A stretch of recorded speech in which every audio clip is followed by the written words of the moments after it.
Good evening. I hope everyone had a great Thanksgiving. I'd like to call this Monday, December 1st, School Committee Business Meeting to order. Mrs. Yell, will you take the roll, please? May Reardon. I'm here. Celia Walker. Present. Frank Callahan. Here. Brianna Higgins. Here. Sarah Hall. Here. Kathleen Shaw. Here. Andrew Bowler. Here. Great. Can we rise for the Pledge of Allegiance, please? I pledge allegiance to the flag of the United States of America and to the republic for which it stands, one nation, under God, indivisible, with liberty and justice for all. Okay, I'd like to turn the meeting over to Vice Chair Walker. All right, thank you, Mayor. First item on our agenda is public comment. We do have one individual who is in the meeting. If you are interested in speaking as part of public comment, if you could raise your hand, virtual hand. And Ms. Yell, do we have folks who would like to speak? Awesome. All right, Katie Connor Ives, 2 Prince Place. Do you want to come up? Thank you.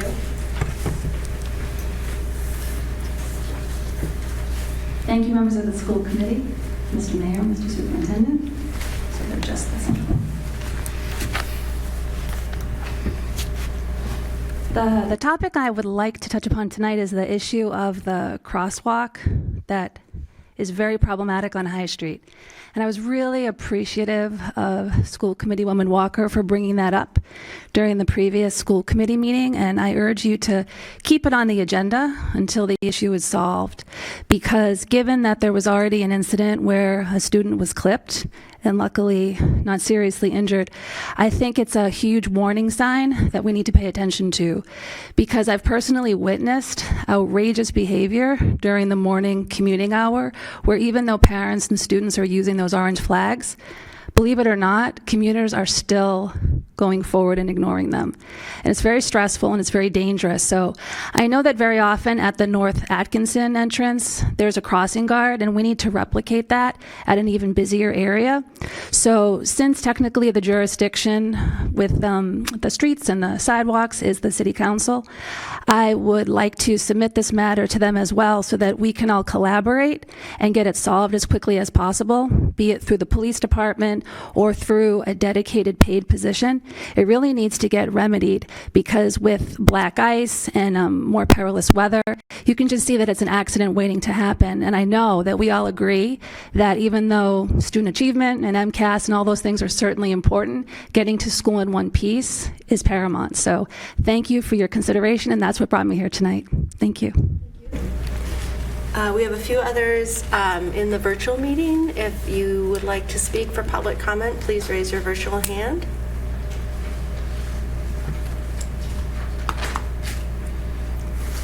All right. Thank you, and that's all we have for public comment. So I will move on to item number 3, which is staff recognition. Thank you very much. Oh, did you want to speak back there? Did you want to speak? I'm sorry, were there? Oh, okay, yeah. Sorry, I missed you. If you want to... This is just public comment, yeah. Can't give you that much freedom.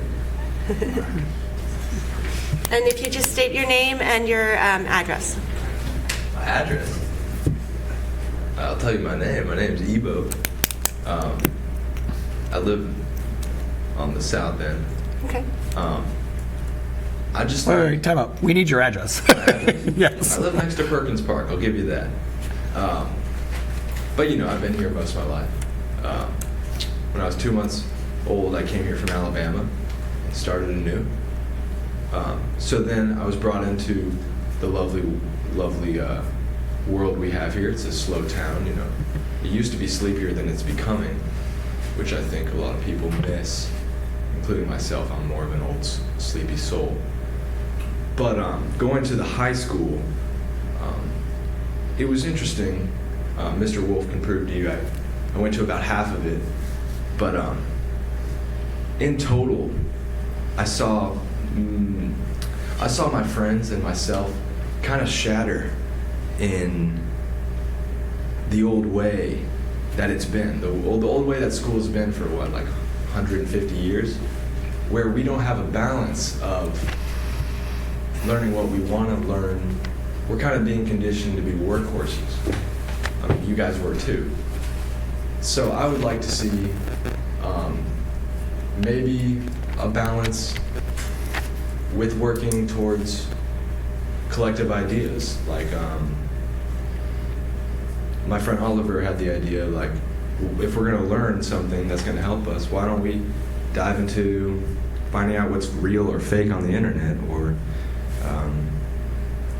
what's our native, what native plants grow here, you know?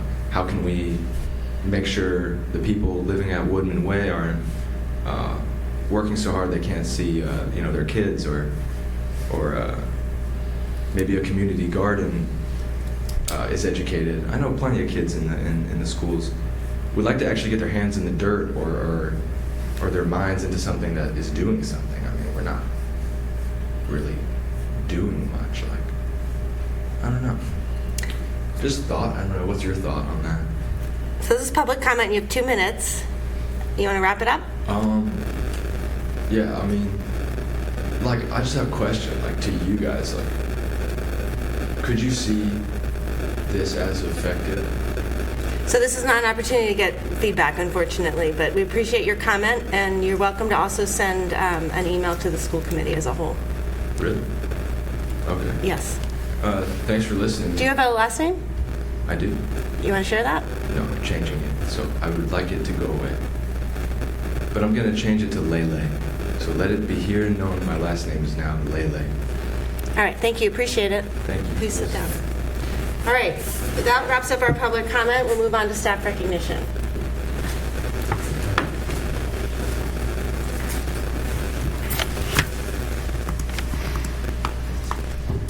All right. Staff recognition. We're really excited to recognize and honor Mr. A.J. Smith. So, Mr. Smith is our NHS art teacher. Recently achieved significant milestone with the publication of his newest children's picture book, Catnip Mouse. It's right here. I'm not getting any of the proceeds as I advertise this. But once we read about this great achievement, and it's just a wonderful testament of AJ's creativity and passion for the arts. And Newburyport Public Schools is very fortunate that AJ brings his exceptional talent and artistic vision to our high school students every single day. His commitment to fostering creativity, inspiring young minds in the classroom is invaluable.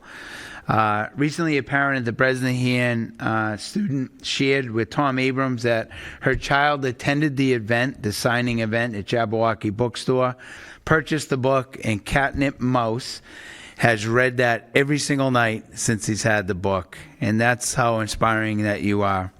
So please join me in congratulating AJ on his impressive achievement and celebrating his success as a published author and artist, as well as inspiring Newburyport readers throughout our school community. Thank you. Come on up.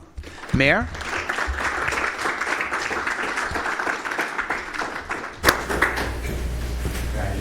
Thanks very much. Take a little photo up here. Thank you. And part of the certificate, you have to hang it on your fridge for a week. Yeah, absolutely.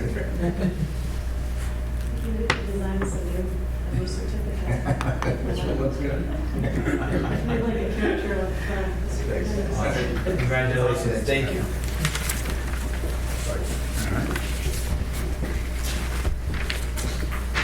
All right, thank you. Thank you.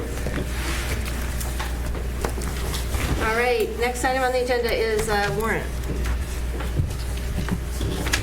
I move that the following named bills of the Newburyport Public Schools amounting in the aggregate $487,413.19 be approved and forwarded to the city auditor for payment. There are no conflicts. Second. Okay, any discussion? You all received a copy in the email? All right, all those in favor? Aye. Any opposed? And the vice chair votes aye. Okay, next is the approval of the November 3rd, 2025 meeting minutes. I'll take a motion to approve. So moved. Second. Okay, any discussion or corrections? All right, all those in favor? Aye. Any opposed? I'll abstain. Mayor abstains, and the vice chair votes aye. School committee student report. We have 3 of you here tonight. Thank you for coming. So in Bresnahan news, last week we kicked off a new tradition at the Bresnahan, Student of the Month. Each month, classroom teachers will nominate a student who consistently demonstrates our school values of being safe, kind, and responsible. Congratulations to our November Students of the Month. This week in STEM, students are learning what architects do and explore the purpose of blueprints. After listening to If I Built a School and Iggy Peck, architect, and examining the Bresnahan School's original 2013 blueprints, students let their imaginations shine as they design their very own dream schools. Our kindergarten students also had a chance to build an experiment with Keva planks, creating structures that were as creative as they were impressive. Such imaginative and innovative young architects. And grades K through 3 are exploring new literacy curriculums to address the areas of reading and comprehension and writing. Last week, they shared an update with the Bresnahan School Committee or Council. At each grade level, representative teachers are piloting 2 exciting curriculums that will receive positive reviews by a multitude of stakeholders. Some of the criteria teachers are evaluating these tools include rigorous writing instruction, knowledge instruction that allows students to develop a deeper understanding of concepts, authentic and high-interest reading materials, and highly engaging play-based and project-based topics application. Check out this amazing story by a 2nd grade student who's been studying Cinderella stories around the world. In Knock News, the Knock Middle School community came together for their Thanksgiving pep rally on Wednesday, and it was a perfect send-off into the holiday break. They celebrated the students with recognitions, shared plenty of laughs, and filled the gym with energy thanks to our amazing faculty, staff, and students. Student-led conferences begin next week, and we can't wait to watch our students step confidently into leadership, taking ownership, showing accountability, and sharing their growth with their families. And in high school news, the high school celebrated their 87th Color Day this past week. We would like to thank Superintendent Sean Gallagher and Mayor Reardon for participating. And that's all for tonight. Great, thank you. And I do want to just take a quick minute. Before this meeting, we met with some of the student council high school students, and our 3 student reps were participating in that discussion. I didn't know if any of you felt like you wanted to share any of the highlights of that discussion. I think one of the highlights I kind of took away was that we revisited the phone policy that we collaborated on creating last year, and last year was promised that we would revisit it about halfway through this year. So I think it was great to see that conversation started, because it was definitely a learning curve for all of us, learning how to adjust to this new phone policy. And I think we definitely have great ideas for some amendments we can make to our policy. Great, thank you. Anything else you guys want to share? Yeah, I really took away the same thing. I think there's a lot of focus on that. I'm kind of hoping that we can kind of guide conversation to other topics, because I think in the school that's like what people are solely focusing on right now. And I think for me, I think it'd be great to touch on other topics, which we're kind of shying away from right now. That's good feedback. Anything from the folks who participated, Ms. Shaw or Mr. Boger? Okay. No. Thanks for participating. And yeah, the plan is to have more of those conversations going forward, and we look forward to hearing more from the students. So appreciate that. Okay, moving on. We are going to have our 2025 Spring MCAS presentation. All right. This time I'd like to call up Assistant Superintendent Furlong and Dr. Abrams to kind of review some of the highlights. This was also an in-depth presentation at the Teaching and Learning Committee with a lot of detail, and Dr. Abrams and Ms. Furlong will kind of give the highlights of that presentation. Okay, hello everybody. Thanks for having us. We presented in depth, as Superintendent said, to the Teaching and Learning Subcommittee. So when we did that presentation, we had with us the principals of the schools and representatives from the different departments and our instructional leadership team of teachers. This time we are just going to give you a summary presentation of what was a longer presentation, and then if you have any questions. You'll find that we did a little switcheroo with the order of some of the slides that are in your packet. They're all the same, but we're going to show them in a little bit of a different order right now. I want to start with the accountability percentiles. So essentially what the Department of Ed gives us is they take sort of a compilation of all of our scores, and they give us an opportunity to see how we are doing in relation to other schools across the state. And that's shown as a percentile score. I'm going to break out some of the detail of what goes into the percentile score as we go forward. But you can see that from 2019 to 2025, all three of our schools that have their percentile scores are moving really in a positive direction. And we feel really good, especially about the high school being in the 87th percentile with its score. But you see positive movement really across all three buildings. So breaking down the overall accountability score, a big piece of it is our attendance. And as you recall, that coming out of COVID, schools across the state were really facing an attendance, I would say, a little bit of a crisis, in that the number of students that were absent for, who would be considered chronically absent more than 10% of the school day, 18 days in a year, was on an upward trajectory. And so we've really been working as we came out of COVID and people were feeling more safe from a health perspective in school to get people back into the regular routine of attending school. Last year, we received a grant from the Department of Education that was overseen by Principal Marcos. There were attendance liaisons in every school. There was some vertical work done so that the same message was going out across all the schools to help people, take attendance seriously, and on our end, ensure that when you're in school, you're going to be doing something that's relevant and help you to move along. We're really excited to see the Bresnahan cutting their chronic attendance rate by almost 50% from 2023. So some positive movement. If you recall, from a budget perspective, we do not have a grant from the state this year, but we did build in that whole attendance liaisons at each school with oversight at the district level into the operational budget. The Department of Ed, through our overall scores, also looking at how we are doing across our general population and across subgroups in each of the content areas with our achievement. And they take a composite of your overall score, and they give you kind of a target. Like if your average score is 500, they're going to give you a target to hit for the following year. And we're excited to see that even though in a year where the first time in decades the MCAS was not required for high school graduation, that our high school still met and exceeded many of their targets. We'll talk with a little bit more detail to each of the subject areas. The achievement targets are by school, but here what I'm just showing you is a compilation of targets for grades 3 through 8 put together. And Dr. Abrams and I will break that out a little bit as we move forward.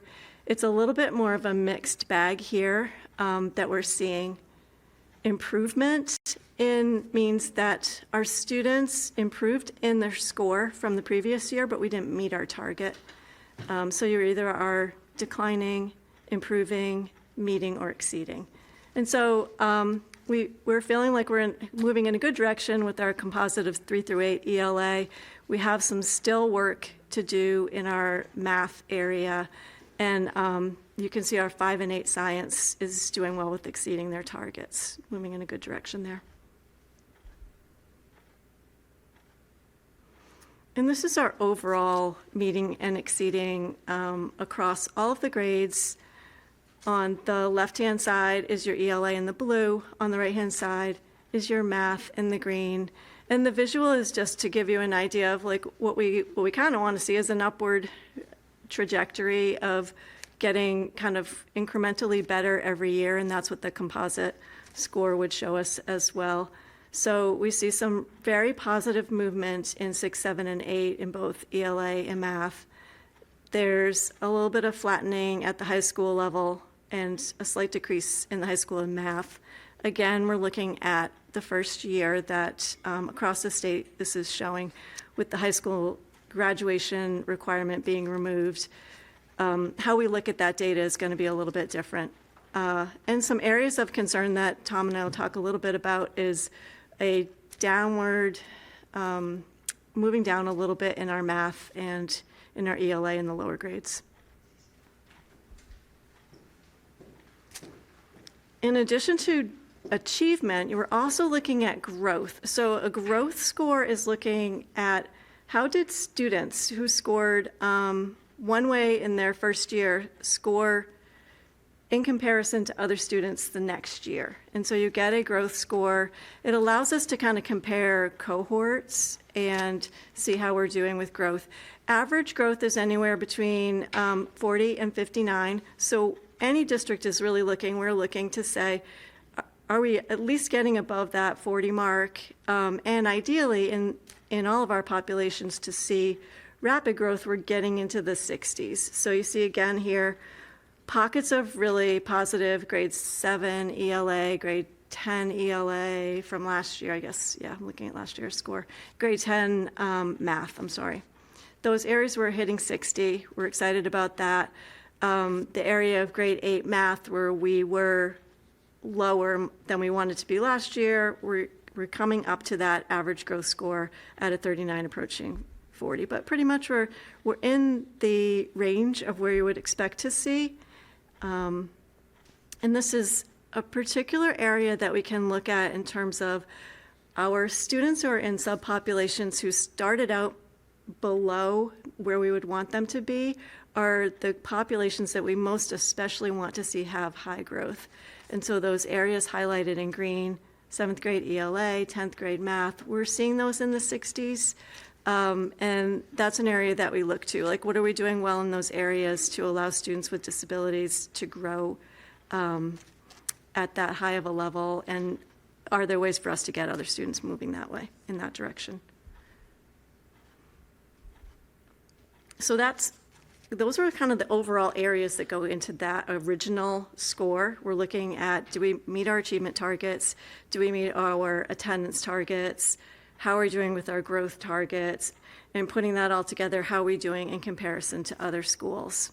And that gives us kind of a big picture. And then the next step was for, at each school level, the instructional leaders along with the principals break down the data at the grade level, and they look specifically at standards-based reports where they're saying, like, okay, if our students did not so well, is there a specific area within the content domains that we didn't do well on? Are there areas that, in comparison to the state, we scored really well on that type of a question, and or we scored really well on that particular question, or really much below the state on a particular question. So they dig a little bit deeper with all of that. They look at how they're teaching their curriculum. Sometimes you might find in this analysis, I think our 5th grade found that with math, there's a unit in their math that comes at the end of the school year that was really on the test, but they weren't actually teaching it until after the test began. So those are the kind of things that we're looking for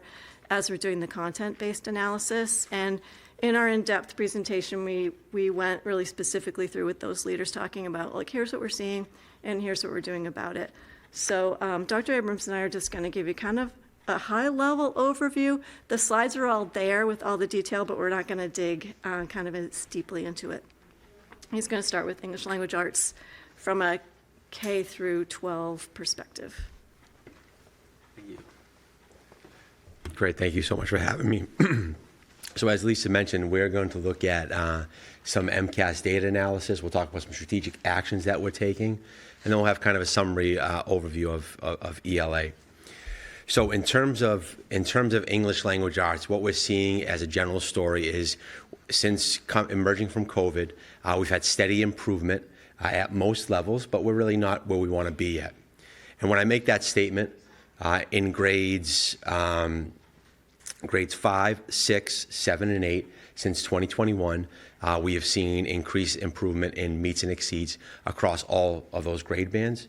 Additionally, in grades 4 and 10, we've had consistent improvement with a plateauing last year between 24 and 25, where consistent improvement year over year with meets and exceeds, and then from last year to this year is relatively flat. That also being said, in grades 5, 6, and 7, those 3 grade bands are actually exceeding pre-COVID numbers, so 2019 numbers. So we've seen some great progress in those areas. Just kind of getting a little granular, school to school, I'll start off with ELA at grades 3 to 5, Bresnahan and Mullen. So one thing that we started to do very deliberately last year was put in a data review cycle where we look at MCAS data and do something with it. And one thing that we do is we have strategic actions in addressing standards. So you'll see our first glow up here is that last year when we identified 2 standards that were particularly weak, main idea and inference, as a teaching team we had strategies to alleviate that, to remedy that. And this year they were our 2 strongest standards. So from a teacher perspective, that feels pretty good that some of these systems that we're putting in place are actually paying off. So that was one of our glows from this year, and we're hoping to see the same progress next year with our targets. When you generally look at our domains of reading, language, and writing, overall 3 to 5, reading is a strength for us, where students are generally getting 60 to 70% of those questions correct. When we look at grows, you'll see my first grow is writing.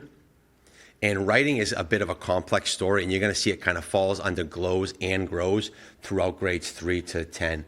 So I kind of want to dig into that a little bit. So in terms of writing, since emerging from COVID in 2021, we have seen steady progress and achievement rates increase every year in grades 4, 5, 6, 7, 8, and 10 in writing. Writing's a little tricky because even though we can be assessed on the 3 genres of explanatory, narrative, and opinion, we're not always assessed on that. So when I say that, that's really targeting our explanatory writing.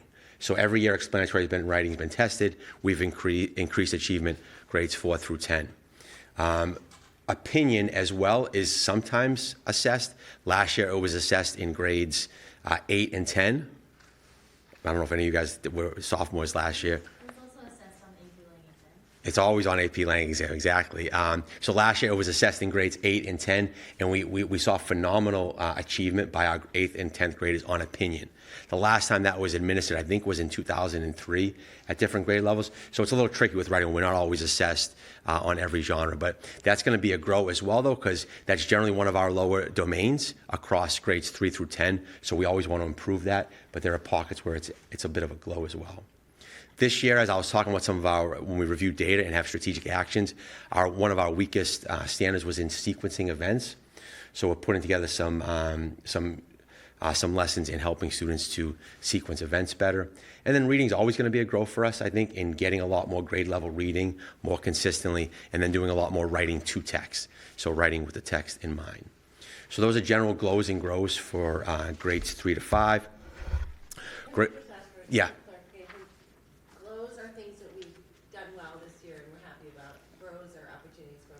Absolutely. And you'll see that the grows are going to be addressed when we have our strategic actions. Most of them are going to be addressed there. Yep. So grades 6 to 8, there's been considerable progress in grades 6, 7, and 8 since 2019. As I mentioned, grades 6 and 7 are exceeding their 2019 achievement levels. It meets and exceeds, and grade 8 is almost there again. The reading domain is another strength with key ideas and details especially strong. We saw some good subgroup growth with low-income students in grade 6, and then all subgroups in grade 7. So targeting some of those populations. Again, a grow for us, which is also in some ways a glow, would be writing. We want to get not just writing process work where students are spending 3 or 4 days on an essay, but a lot more writing on demand so kids can transfer that skill elsewhere. So it's not as much teacher-directed. And then an area of growth for us would be achievement of students with disabilities. Though we see really good growth with them, their percent of meeting and exceeding is still below our students without disabilities. So when we go to grade 10, we saw some glows with our achievement targets, either meeting or exceeding with our lowest performing and our high needs and students with disabilities. Again, kind of cycling back to putting processes in place for identifying grows and targeting them.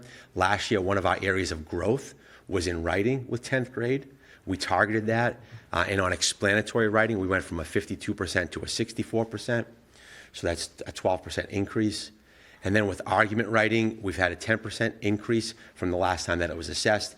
And I believe the number there was, I think we were at like 70%. It was it might have even been 79%. It was a pretty high achievement level. Some of our growth areas were just to improve overall achievement with our students with meets and exceeds. Our growth for students with disability. And then our targeted standard this year is looking at the structure of text and how authors will arrange paragraphs, sentences as part of the whole. So those are our grade 3 to 10 glows and grows. And I think one of the most important thing is, what are we doing about it? We've identified these grows. What are we doing about it? So you're going to hear me repeating a couple themes throughout grades 3 through 10. You're going to hear me saying common planning time. You're going to hear me saying protocols in place in teacher leadership. You're going to hear me talking about interventions, and then really data cycles built into all that stuff so we can see how things are going. So the principals at the Mullen and the Bresnahan were very deliberate this summer in getting common grade level planning time, and we've really been able to leverage that this year. We've been able to leverage it specifically with data, curriculum, and instruction. So that's where we build in some of our data analysis with MCAS, is in those grade level team meetings, as well as some staff meetings. That's where we're able to have curriculum check-ins with pacing maps. That's where we're also able to look at common assessments and student work to see it's not just MCAS, it's about student achievement at other common assessments. So we've been able to build that into common grade level planning times through very deliberate protocols. This year, I know our student representatives mentioned with their Bresnahan report out where we're piloting 2 new high-quality instructional materials, 2 new curricula at the grades K to 5 level. And we're hoping that adjusting that Tier 1 curriculum is going to really have an impact on student learning. That was part of last year was the 5th year of our curriculum review cycle. We decided to move forward, and we're piloting this year Fish Tank and CKLA.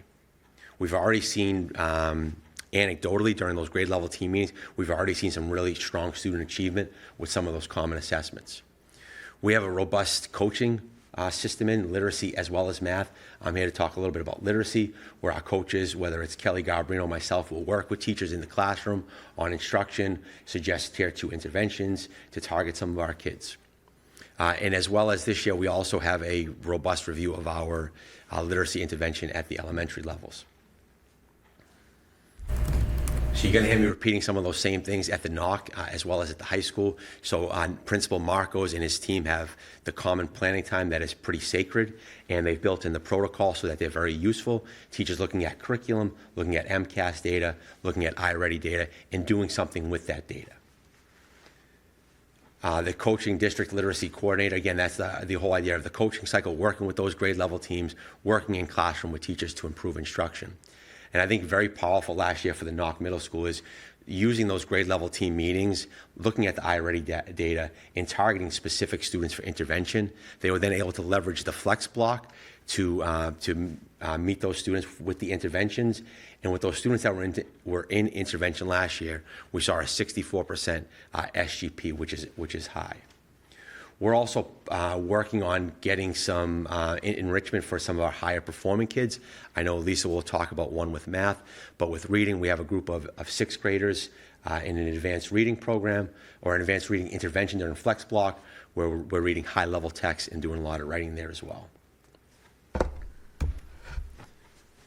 At the 10th grade level, Principal Wolf and the ILT and his faculty, they've been able to leverage their common planning time, whether it's at staff meetings or whether it's built into the schedule, to do things like have interim assessments where they're targeting specific standards, following up that with grade level meetings or team meetings rather, where they're able to actually look at the assessment data and plan interventions based on that.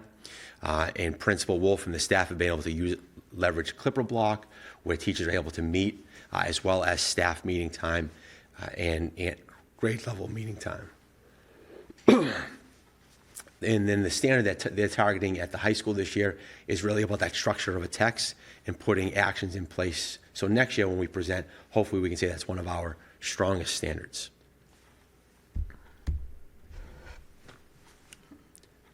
Yeah. Snuck in civics. Yeah, so Lisa snuck in civics on me. So civics this year is kind of interesting because it's the first year that it was administered at the 8th grade. I think we have some glows, but we don't have any longitudinal data to compare it to. So we did a lot of state comparisons. So comparing to the state, NOC outperformed them 51% meets exceeds to 39% statewide. We also outperformed them in all the domains. Constructed responses, which is the writing, short writing pieces with the civics, was a particular glow. That's something we've been working on across the humanities, English and history, doing some collaborative projects with writing and constructed response. Even though for a first year we felt okay with that, 51% meets and exceeds, it's going to be our benchmark, our baseline. So hopefully that will be an area of growth, and next year we can come back with stronger student achievement there. Very similar to the structures that I've spoken about many times. Principal Marcos and the staff really have these common planning time that's held sacred, the protocols in place, CEL, teacher-led, so there's that teacher leadership piece there, looking at the performance tasks, looking at the standards, making action plans, implementing them, hopefully leading to improved student achievement. Now I will step away because it's math time. Snuck that civics in there for you. Okay, so similarly, if you can recall last year, this time when we started looking at our MCAS scores for math, we were worried about a negative trend in the middle school, and we were in year 2 of implementing a new curriculum, iReady Math, for K-5. So this year, as we look at it, we're seeing some growth, but we're still feeling really good about last year having spent the last half of the year, pretty much from December through June, doing like a math focus group, developing a vertical approach to look at what are we teaching, how is math building from kindergarten all the way up until 10th, and then also 11th and 12th grade, although not tested grades, that's important, the overall flow of K-12 for math for us. So we pulled together a vertical team, and we did a lot of analysis in terms of like trying to look big picture, what's happening at each grade level, how are we drawing a vertical line across the grade levels, and where are areas of strength and weakness. And one of the things that you're trying to look at when you're doing that is, are we looking at a weakness in curriculum? Are we looking at some issues with instruction? Do people know the math well enough to instruct on it? Do they have strategies to instruct on it in different ways? And if those are all the case, are there also pockets of students who need intervention? And if we're doing an intervention, is that effective? So as we kind of look through these glows and grows, I'm not going to go through all of them. What I want to say is that we're seeing progress with the early implementation of that plan across all of those areas. There's nothing in these numbers that is leading us to change our direction that we set forth on that math focus priority areas that I'll show you at the end you can find on our website and look more carefully at. But it's really addressing vertical alignment across the standards for our curriculum, looking carefully at like math discourse as a strategy of instruction, strengthening our intervention at the elementary level. So for math, we have 4 math interventionists who are getting trained in a program called Math Recovery. They're beginning to use Math Recovery this year. It'll be a full implementation of Math Recovery for next year. And so those are kind of our big areas. You'll see, similar to what Tom was talking about with grade level by grade level, it sometimes can look a little bit different. In 3 through 5, they were seeing numbers and operations as a domain that was looking good. Fractions was a relative strength, which is great. Fractions is typically a relative weakness for us, so we were happy to see that. Measurement and data, numbers and operation, the base 10, some of those like math standards that is a big domain that the test is giving us information on. We're also looking like relative strengths for 4th and 5th grade. That said, geometry almost always has been on our list of areas as we were looking back like over many years. So we continue to kind of like play around with our pacing? Are we making sure that we're getting through all the units of study before the time of the test, and sort of like strategizing ways to get through some of the content that maybe is covered by the test that we get to towards the end of the year? And then also with pacing, it's important for us to really look back and say, if across a grade level you have 8 classes, and 1 or 2 of those classes doesn't pace through all the units, then those students, it kind of builds on itself. Anything that you will have missed in 1 year is going to build on itself for the following years.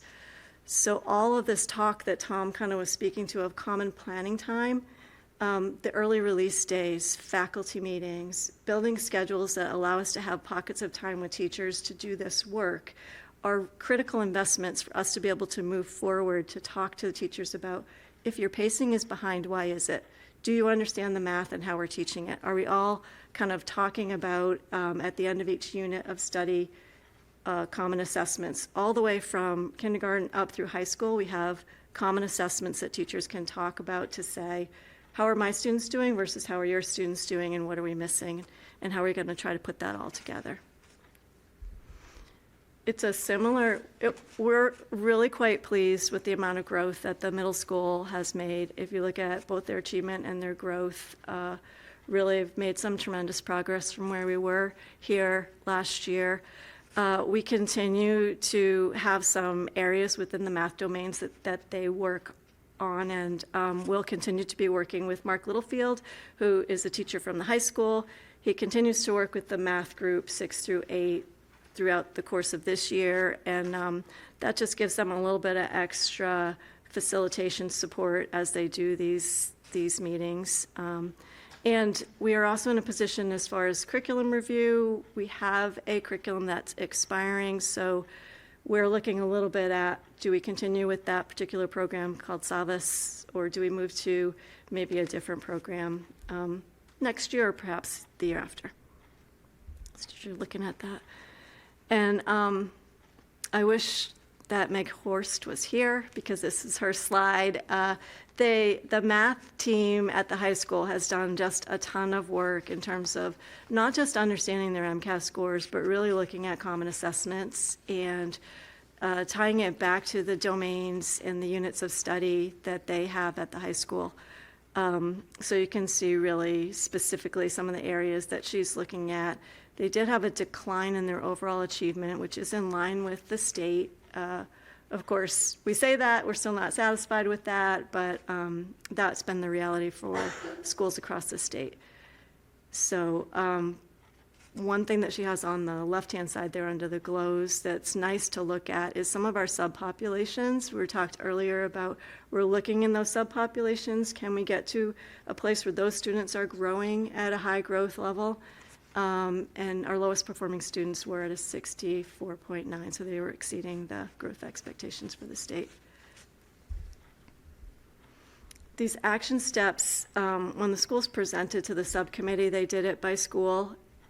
It's the same themes that Tom was talking about in terms of like, what are the key steps that we're taking? And part of that is because we're doing some vertical alignment and we're ensuring that we're all kind of looking at the same big pocket areas. How are we providing time for teachers to get together, to have these conversations? They are the experts. They have the students in front of them.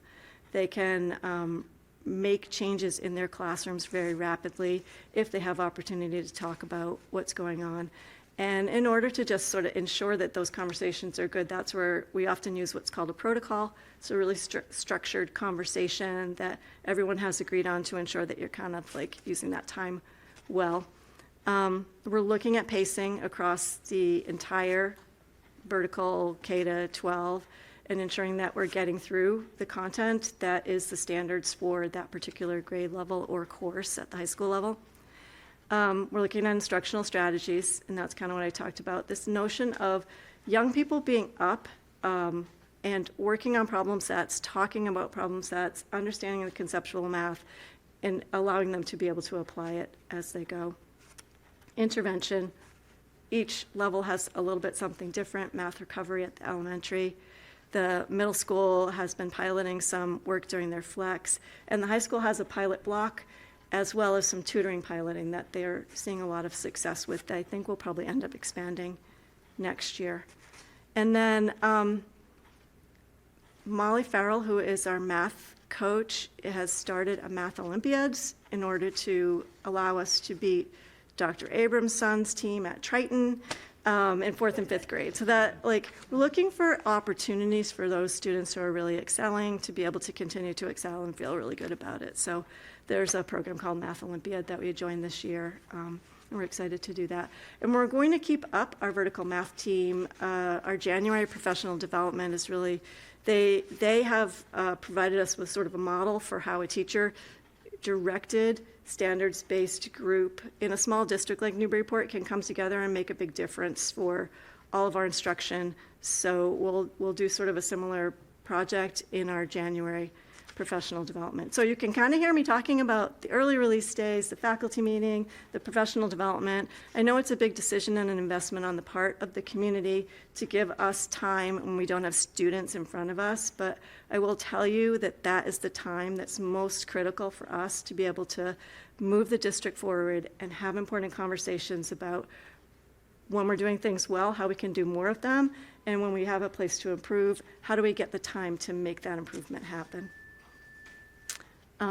And again, there's a link in this slideshow a few times, but you can see it down here to that district math priorities document that I talked about. It's really been our guide. It's set the guide for us, I think, for the next 2 years out as far as where we're working.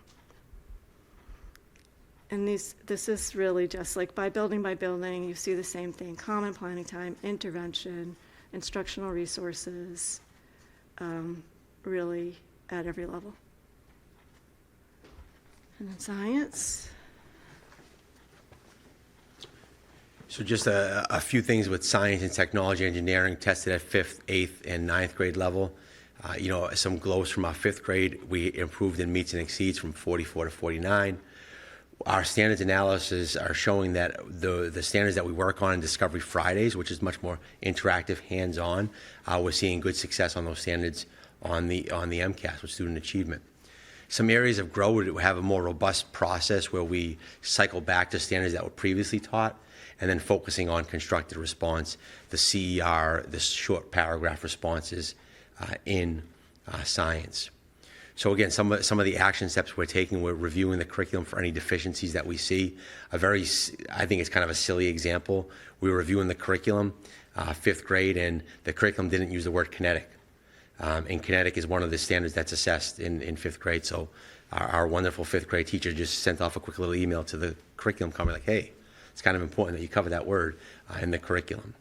But that was through our curriculum review process, revisiting vocabulary and ways to incorporate more hands-on stuff from previous years' standards. Reviewing Discovery Fridays, and then incorporating some CER practice into our classrooms. Grade 8, in grade 8, we exceeded achievement targets for all subgroups. I think a particular grow in grade 8 was that we had 11% of students exceeding at that level, which is up from 4% in 2024. There was significant improvement in the selected response, the multiple choice questions, from 62 up to 69%. The student ability to answer constructed response data is pretty flat. We've had improvements over the years, but it's flattened out, so we want to target that. And then there was a slight decrease in the domain for technology and engineering. Again, leveraging that department common planning time. It's a little bit different with science, same type of protocols, but looking at new labs that we can bring in. We've had some good success with identifying some scientific reading materials and bringing in literacy to science, and then looking at the curriculum resource, which is up for a review and a revamp. And then also, you're going to hear me say it all the time. You'll hear me say it every time, even if you see me in the street. How do we get more writing in? How do we improve students' writing? How do we get writing to be the most important thing that we do? I'm smiling because that's my own ethos. Take that as you will. Grade 9 biology, we exceeded achievement targets in many of our subgroups, lowest performing, high need students with disabilities. There was a slight decrease in meets exceeds, down by about 2%. Our constructed response was flat, the writing piece again, but over the last 4 years, we've steadily increased that every year, which is what we were targeting. So that's kind of positive, but we want to make it even better. Analyzing models, specifically carbon cycle and integrated content concepts. analyzing and interpreting data and graphs. That's kind of an important piece that we see as an area of growth, looking at graphs. How do we interpret them? What do we do with that data? And then continue working on our CERs, our constructed response, claim, evidence, reasoning, writing. Grade 9, some of the action steps they're taking, they're really focusing on vocabulary, especially looking at etymology. Once kids kind of figure out a root word of a scientific word, that can usually translate to so many different areas, so that's going to be important. You know, very similar to what they're doing in ELA and math, building those interim assessments in, facilitated through common planning time, leveraging Clipper Block to put interventions in place with places that we see as relative weaknesses, targeting individual students based on that assessment data, looking at instruction around graphing, interpreting graphs and tables, a pretty important skill in 2025, and then using models and analysis of models during instruction, hands-on, visual type stuff.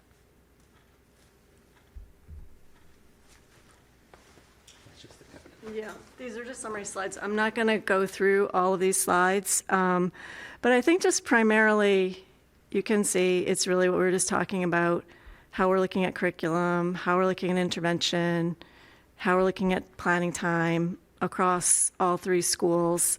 And hopefully what you can see is some vertical alignment, a lot of conversation across the groups, teachers, administrators, all kind of coming together to get some specific focus, so we're not kind of all over the place, but we have like a few things that we're trying to do really well, and then as we do those really well, we'll continue to build on them. I think just in closing, the thing that Tom and I both just want to say is that MCAS are important to us in terms of like a measure and an opportunity for us to see how we're doing on the standards, how we're doing in a specific moment in time for a specific subset of students. We've been working under the superintendent over the past several years to sort of broaden how do we measure our success as a school. The Portrait of a Graduate is really like our guiding force. Like, what do we want over K through 12 education for our young people? We want them to develop these 5 competencies of our Portrait of a Graduate. And the MCAS is a piece of that, an important piece of that, but really it's not the vision that drives us. And I think how it all kind of fits together is under Portrait of a Graduate. In trying to bring that to life, we've done a lot of different things to create awareness of the Portrait of a Graduate, to allow young people to see sort of like, what does it mean to develop a competency, literate across the disciplines, or prepared for life after graduation, translate those to I can statements, and then importantly from a teaching side, take a look at like, what does it mean to have powerful learning in a school? And for our educators, that's been the focus of our professional development. What does powerful learning look like? Young people told us, we surveyed them, we talked to them. Educators know what powerful learning feels like for them in the classroom, and as we begin to define that last year with our 3 kind of keywords of challenge, connect, and engage, this year I think our opportunity is to say, looking at our assessment scores, whether that is our common assessments, whether that is our MCAS, our Ready scores, what does that data tell us in terms of how connected, engaged, and challenged our young people are, and then what can we do about that instructionally? And that's really our vision. So I put up there the link to our Portrait of a Graduate vision just to remind people that that's really our North Star. The MCAS are important to us, but they're not the vision for us for our district. I don't know if you want to add anything to that. No, I just credit, I think, all of the district, the teacher leaders, and our teachers, faculty, the vertical math team. So many people have been working, I think, really hard. And what I really love is the through line that you're starting to see from kindergarten all the way to grade 12, which always ties back to not only the student achievement, but just like Lisa said, Portrait of a Graduate, utilizing these assessments to really prepare our kids, for the future. So I just want to credit the district and Dr. Abrams, Lisa Furlong, all of our interventionists, and really been working since I would say last October from our last meeting at the MCAS meeting. Really just kind of regrouped, refocused, and we're starting to see some of the work pay off of our faculty and support staff. Great, thank you. Do you have any questions for us? Yeah, I'll open it up to the committee. Yeah, Ms. Hall? Comment than question, but I just really want to thank you and commend you both and all the teachers for the thoughtful work that you've done. I've personally been involved with MCAS testing from the get-go. I was a 4th grade teacher when they were implemented, and I know how easy it is to fall into the teach to the test trap that we've all seen. And so the way you're using this data in such a thoughtful and productive way, just know that I appreciate it so much when I see the work that you've been doing on the vertical alignment, prioritizing the common planning time, and really keeping the focus on the skills and the standards. It's really important work that you're doing, so thank you. Thank you. Okay, other feedback or questions? Yeah. I have a few comments, and thank you so much for this presentation. I was able to kind of see this presentation in advance at the Teaching and Learning Committee. So you've probably heard this feedback before, but I'll just say it for the benefit of all. A whole bunch of things written down, but mostly really amazing praise and just want to commend your team for all of the work that you've done. The presentation was really fantastic, the way that you've disaggregated the data and presented that to the full community, the data itself, and showing how all of our subgroups are meeting and exceeding targets across a variety of domains is super important. That you're not just showing all students, but that disaggregated data as well. I really appreciate how transparent that this whole process felt, especially this presentation. You not only showed us the data, but you talked about this is something we're really proud of. This is something that's an area of concern for us, and this is what we're going to do about it. And so I really, really appreciate that level of transparency. And for me, seeing the data when it came out, I was also really concerned about the early grades and the data that you were seeing and the trends that we're seeing in the early grades. And now, after having seen this presentation twice, I can feel confident myself, and I can tell anyone in the public who is also concerned that I firmly believe in the action steps that you're taking, right? And without you sharing that with me, then I would have no idea what your action steps are to address that type of challenge. So I feel very confident that the action steps are going to lead to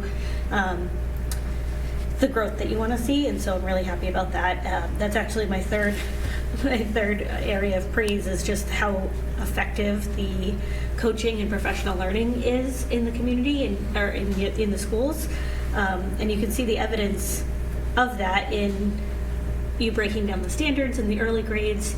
There's the overall growth and achievement in the middle school.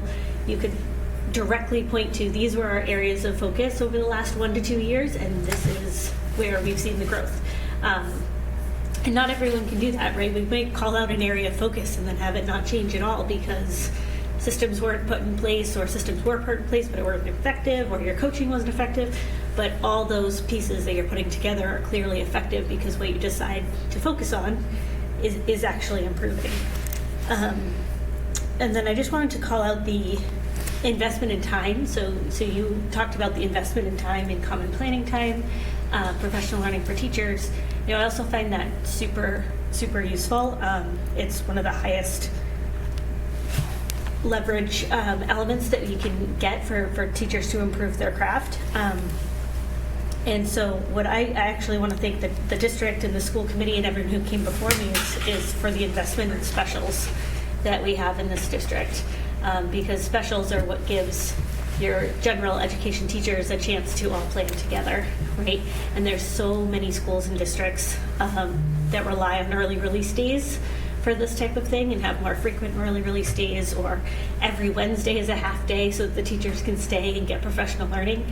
And we don't have to do that, and that's a huge benefit for our families, for myself, that I don't have to take a half day to get home and be with my child every Wednesday or figure out childcare, but instead there's a special offered every single day, and he's going to a special every day. So that's just giving teachers planning time, common time, more learning. So really appreciate that. And then I'll just wrap this up with a comment to our families at home.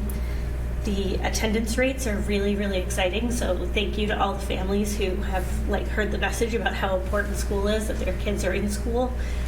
These numbers are really, really promising. And also just a push for reading at home. So again, if any families are listening, reading at home is the most important thing that you can do. I shouldn't say that, there's so many important things. But one really important thing that you can do with your kids to help them in school, socially, building empathy, for so many different skills. Kids love being read to, so just continue to read at home, even when they get older, they can read themselves, read the same book, talk about it. But the more you read, the better, so thank you. Thank you, Member Higgins. And I do want to give credit to Member Higgins also and the Teaching and Learning Committee for their work over the past year to kind of give guidance to the staff and input. Because I agree, really positive improvement in terms of how you've communicated what you're doing to us as a school committee this year. I also do want to just take a moment to acknowledge that we do see opportunities for improvement, and we're not this isn't all rose-colored glasses, right? That there are needs, and I think you clearly identified what those needs are, and I'm hoping we hear more about that when we hear from the school improvement plan and the budget. Specifically, I see sort of 3 categories, and this is just me being a little bit of a simpleton, but there's the teachers, investing in our teachers and the staffing supports that we need. There's the direct interventions for the students. How are we identifying when they need to course correct, and how are we doing that? And then there's sort of the resources, the curriculum, the technology, and I hear that some of these curriculums are coming up for to be renewed, and we have to revisit, and I know we're piloting a few as well. But I'm also interested in hearing a little bit about the technology as we get to the budget and school improvement plans, particularly the iPads. Are we ready to say that was a success or not? And things like that. Just making sure that we're having honest conversations about things we've tried and what we maybe need to improve on. So hopefully we'll hear more about, some of those investments and needed budget focus. But I agree, I felt very positive about the overall presentation. The one thing I always think about, and you'll hear me ask this every time, is we're supporting students in the schools. We're trying to understand what interventions are needed. How much outside investment are parents and families putting into some of these students? And do we have any sense of that? For example, private tutoring and things like that. Because if we have a sense of that, I think it would also help inform whether it's truly 100% us that are, I know families are part of the education success, you can't put that aside, but if there are areas where we're seeing or we're hearing about outside parents needing to go outside or feeling like they need to go outside for special tutoring, it would be great to know that, because it's sort of the additional thing that's sort of unspoken that people are doing to help with achievement gaps. I don't think we have any specific measurable information on that, anecdotal. I think people have always hired tutors here and there, but I'm not sure the answer to that. Okay. Well, it might be something we want to think about as a way to, I don't know, through our school climate analysis feedback that we're getting. There's ways we can ask that. Mr. Broger? Sure. No, thank you for that. That's it. The presentation, particularly from the two of you, is cohesive and coherent and cogent as we've seen in 3 or 4 years. So I know it's come with a lot of work, so thank you so much for that. And particularly the intervention in the middle school math program, that's really exciting to see, scores go up 10%. So in 6th and 7th grade, they went up 10%. In 8th grade, they went up 10 percentile points. So, that's the kind of progress that you would hope to see when you make that kind of aggressive investment in time. I think to balance that, the elementary math and to some degree the ELA seem to be sort of at emergency numbers at this point, and I think with all the positive statements said here tonight, and again mostly it comes out of excitement for the two of you being able to articulate this, your academic leaders that were so eloquent in the learning teaching meeting, Dr. Higgins has set up and continued to guide, I think, in a really effective way. Goodness knows if that was representative of all our educators, I think we'd be in wonderful shape. I do think there'll be increased and continued concern on this specifically, meaning if we in fact are pushing towards academic performance guided by the vision, and of course you don't want to, this is not your vision. Nonetheless, I don't think until these scores are over a majority that there will continue to be community concern, whether that's a plurality or a majority, we'll never know. But that's one number. You know, half the kids exceed or meet, and everyone's below that in the elementary, and so that's just very, very, very concerning for some people. You know, it's a joke, but it's like climate change. Sometimes the people that know the most are the most worried. That said, it sounds, as Dr. Higgins said, that if the interventions are this well thought out and you have these strategies in place and we see those kind of results, I would ask, is there a similar model, meaning with Mr. Littlefield and all the effectiveness that you had at the middle school, is there a replicated version at the elementary school? That would be one question. The second question would be, and this is a setup for Dr. Abrams because I know his answer, but what do you think the most leverage we have in terms of improving student performance? And then I've got a couple other sort of smaller disaggregation questions. Are those fair questions to ask? Yeah. Mr. Brewer, can you just clarify, are you talking specifically about math performance? Well, ELA too, but yes, it's specifically for that question, meaning that was so effective to have him come in, and then it sounded like, I didn't hear that length of it, and that's part of the problem is, and it is a problem, meaning people do have the concerns, as you said, and now you can report back and say that, but most people don't, meaning that seemed like a really effective piece of the puzzle, to have somebody come in and really look at what was being taught in 6 through 8. I mean, now we're going to have a new cohort of kids coming up in K through 4. Is there a similar effort being made at the Bresnahan? Yeah, so the math, the work that Mr. Littlefield was a part of, he facilitated at the 6 through 8, but there was also a vertical team that he was a member of, along with members from each of the levels, where we were looking at K through 12. Yeah. And so the work that we did last year was just kind of like beginning to unpack, where do we feel like we're doing well, where do we feel like we still have some growth. At the K to 5 level, we're in the second year of implementing the iReady math program. We still feel very confident about the iReady math program, but we have some areas of implementation, thinking a little bit about pacing, thinking a little bit about instructional strategy, and then on top of that, ensuring that at each grade level, teachers know the unit that's in front of them. And so that was kind of where Dr. Higgins was talking about putting it all together. The elementary schools were able to really look carefully at their special schedule and get us an extra block of time in the school day once a week so that we can meet math, literacy. They do some other work around like school culture and behavior, stuff like that, so that we can be kind of on top of. Don't wait till the end of the year to know that we were off with our pacing or someone didn't understand a unit. So the implementation of that math program, we feel good about the program. We feel like we need to strengthen the implementation. And I think we would be in agreement with you that the level of achievement isn't where we would want it to be. So we do have work to do. I feel really comfortable about the work that we're doing. And what I especially like about it is with the math group, we've got this big vertical kind of like spreadsheet, not to get too jargony with it, but a unit by unit spreadsheet where we can check in and check out kind of on a monthly and annual basis that we're building with all of the like almost 60 some odd teachers who teach math here in this district. So yeah, I feel good about that. I got the second question. So, you know, quite honestly, the biggest leverage piece we have is the new Tier 1 curriculum when we adopt that. As I mentioned at the last meeting, so Tier 1 is like our basic core curriculum. I think the biggest piece with that, I mentioned this at the last meeting, curriculum's a curriculum. Without actually having systems in place, protocols in place, and accountability, it could just sit there. We're developing all that stuff this year through the common planning time. So when we have that core curriculum, We can look at during common planning time, we can look at the common assessments. We have common language standards. So all those protocols we're putting in place, when we leverage them with a new curriculum, I think we're going to see some really strong achievement. That being said, too, the two curriculum we're piloting, they were addressing two deficiencies that we saw with not enough writing.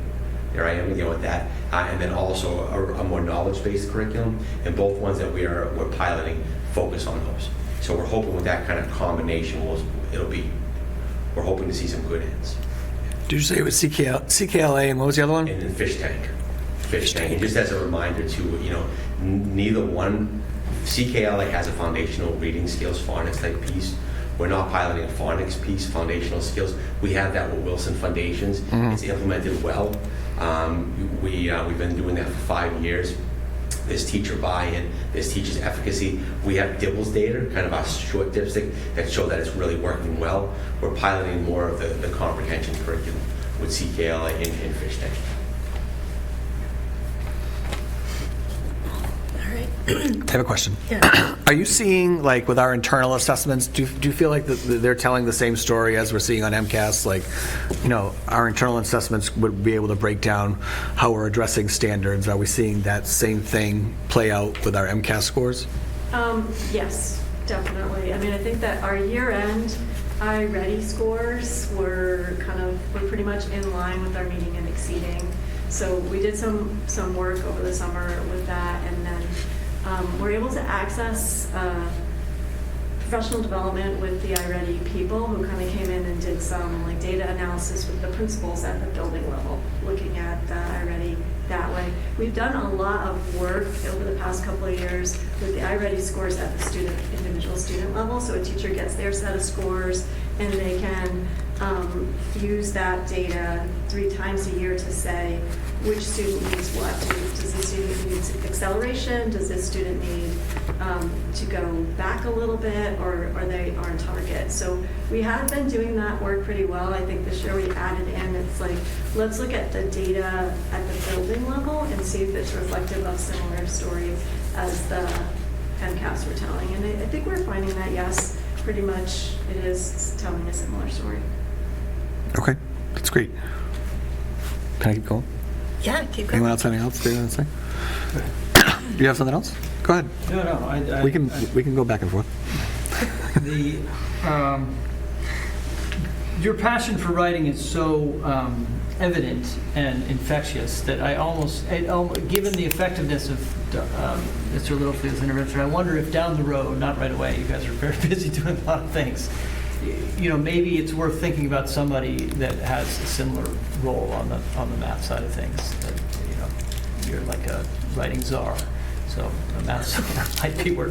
I mean, we're addressing these things clearly, but it sounds like a lot of traction is being taken hold, which is great to hear. And so if we see the progress that we hope to see, that's excellent. If we don't, I think would be good for us, because our job is essentially to equip you with resources and money. If it's not working, I was joking with the mayor, that he wouldn't necessarily like this, but if we need to find $1 million to help the numbers, and the numbers are indicative of progress towards academic performance that meets the vision that you're trying to put forth, and we can't seem to get there, in the future, I would ask you to ask us. Yeah, I don't like that. Just don't necessarily. I think that's something that we. He's only one vote.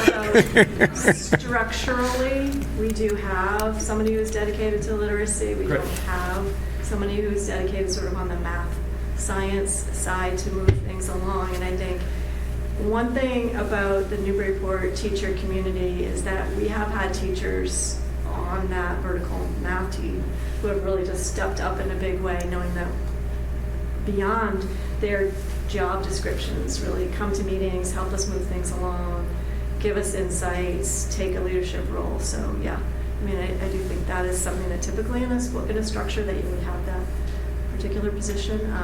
But barring not having it, I really can't speak more highly about the 4 math people who have been part of the vertical team. That's something you may see coming up in a future budget. Yeah, I guess I would also encourage you to consider if it's also needed as science, like let's not forget science and STEM. Like just making sure that if we see success in one approach in one subject area, then maybe we need to be mimicking that elsewhere in other subjects.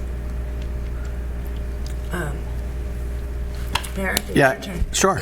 I love that some of the enrichment opportunities that we saw up there. I think a lot of parents have been asking that for years, so it was great to see that at the I think that was at the 4-5 level, the Olympiads. I think that's great. Can you talk a little bit about, we are doing a ton of PD across the board. Like, how are we evaluating if the PD is effective, on a year-to-year basis? Like, there's got to be more metrics that we're using than just scores, right? Like, growth is good, but like, I don't know. I'd just like to hear a little bit more about that, as far as like, I think that's been kind of multifaceted. So this summer we ran a really extensive professional development. Like we even launched a website where teachers could sign up for different things. So we're incentivizing. We want our educators to be always moving forward, learning new things.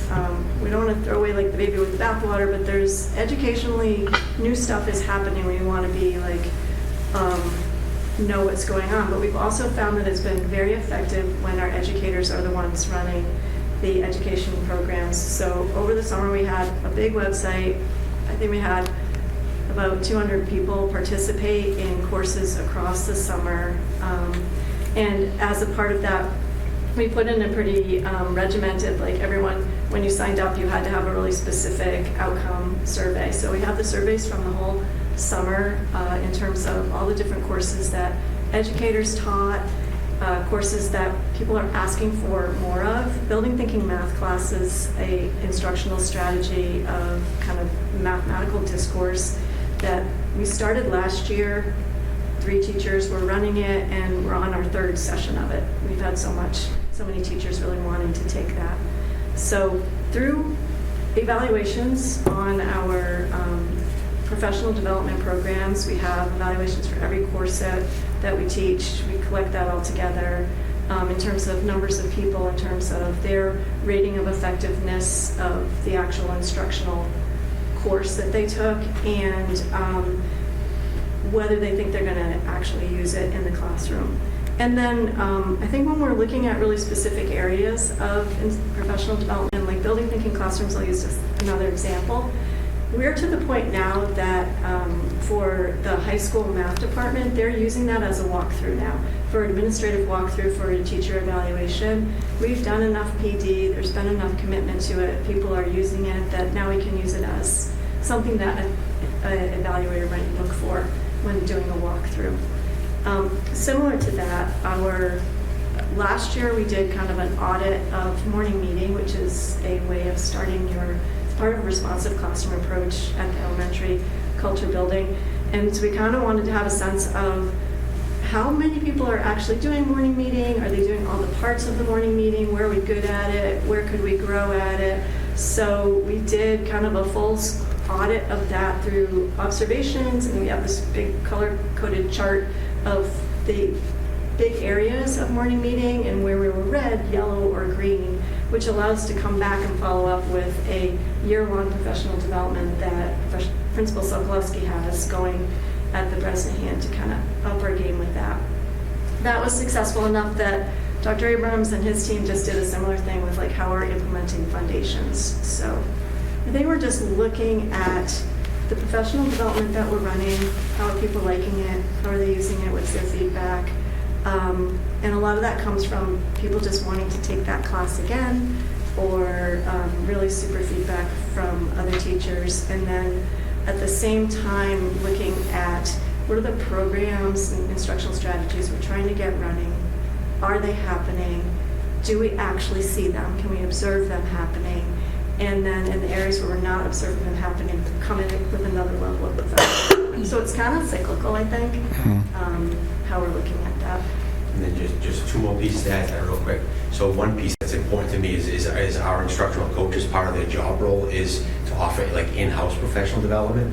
And so we have consistent meetings where we talk about, the needs of the district, what they, we work with teachers.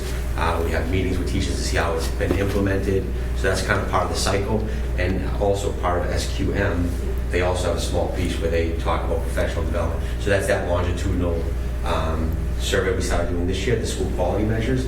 So as we get more data moving forward, we'll kind of have a more longitudinal view of professional development in the district. And I think the other piece too is accountability on our part, kind of balancing in. So the 2 courses that I ran this summertime on writing and reading, part of my work was then following up with those teachers that took the classes and seeing how it was implemented, seeing if they need follow-up help where they didn't understand something. So I think that's also part of, at least part of my role.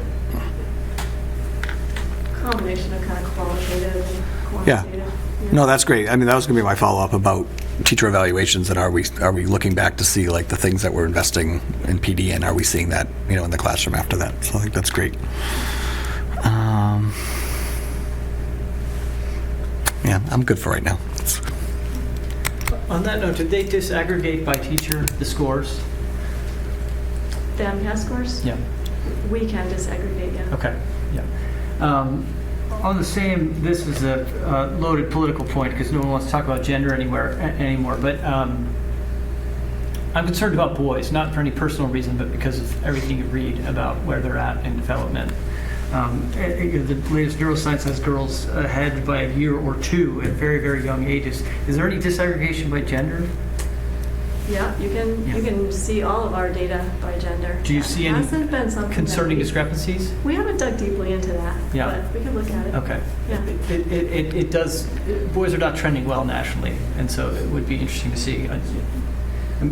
There's concerns for all students, but it's getting to a point on the mental health front and on the performance front that girls need successful boys too. Yeah. Right. Can I just quickly respond to that?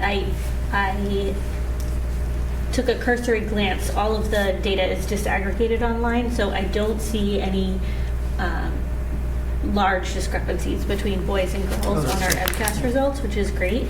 But I'm totally on board with you, especially in the early grades. There is a big difference in school. I shouldn't say school readiness, but it's more of the skills than the academic side, right? It's the expectations of school, sitting still, listening, that are just not necessarily developmentally appropriate for boys instead of girls. And so I'm really excited about the work the Bresnahan is doing on play-based learning and seeing that at the Mullen, because I think that is good for all students, but it disproportionately is going to support boys and students with disabilities in their learning, because it brings in so much movement, hands-on learning, practical learning, making it relevant. And so the more we can do, we can bring in that play-based learning, you're really targeting that demographic who needs it to learn. That's good to hear. It's really exciting to play-based learning. I promised the superintendent I'll wait 2 more years to start harassing about recess time again. These are really great questions. Anyone else have more comments or questions? We can keep the conversation. Yeah, I just took a note. Under the subgroup growth, there has been growth, but there was a mention of the grade 6 to 8 in the ELA. The students with disabilities had solid growth, but their percentage was far lower than students without disabilities. And how is that being addressed? It's The gap from achievement between the students with disabilities and that aggregate group. Yeah, and so that's where the high percentage growth is something that you like to see, because you're hoping you're closing that gap, not by the aggregate coming down, which is what we have seen a little bit after COVID, but by bringing them up. And so I think that's where, when you have a strong, as Tom would say, tier 1, or like when your core curriculum supports a form of instruction that is engaging, and I'm just going to use those words, powerful, and connecting students, and it's something that the teachers can feel like they can get their hands around and understand. I think that broadens the number of students who are learning from that curriculum, and hopefully will most especially, playful learning is a good example of that. that particular grant is really wanting us to look carefully about ensuring that we have some of our English language learner teachers as a part of the grant, because the approach to learning, a studio where, for example, in second grade, where they're reading different versions of Cinderella story across different cultures, and then they have a station where they're actually writing Cinderella stories and then acting them out, allows that student to kind of develop the language at their own level, but to continue to understand the story and hear the content. So I think it's like those inclusive-based instructional strategies that work for everybody that is going to hopefully help us to close that gap. That said, I think we also have tremendous investment here in the district with specialized programs for like language-based students or skills-based instruction. And we're seeing good growth in that area, although the students aren't necessarily achieving at the same level yet. So I think it's a work in progress, but I think we have a lot of the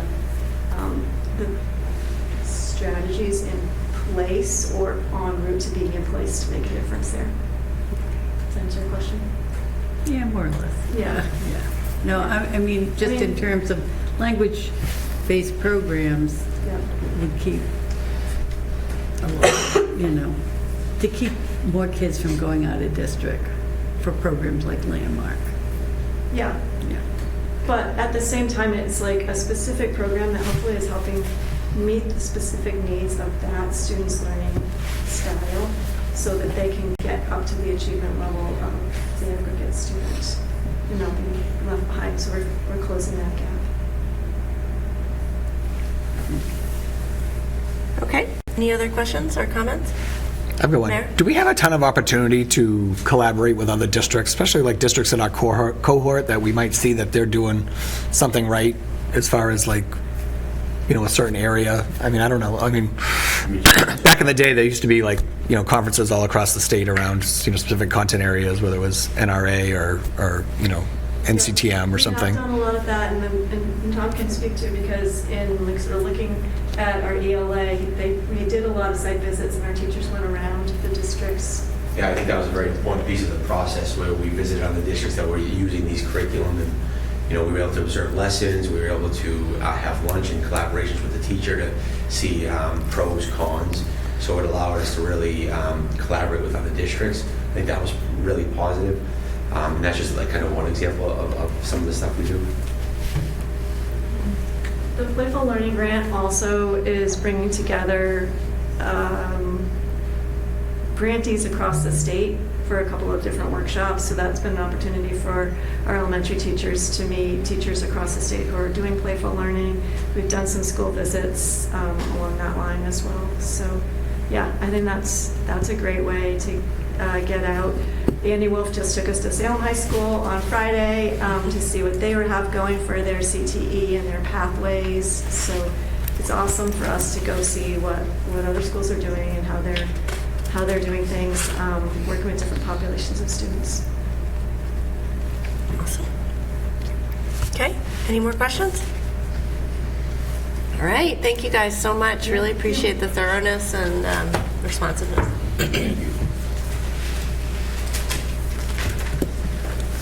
All right.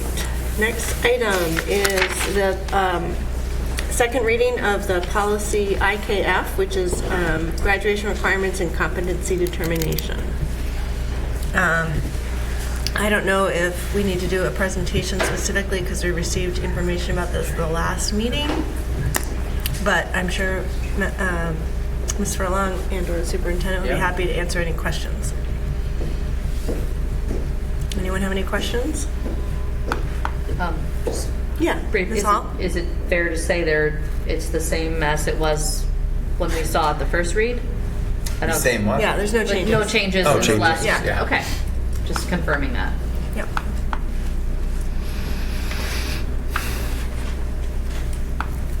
All right, I don't see any questions, so I'd take a motion to approve the IKF policy as presented in the packet.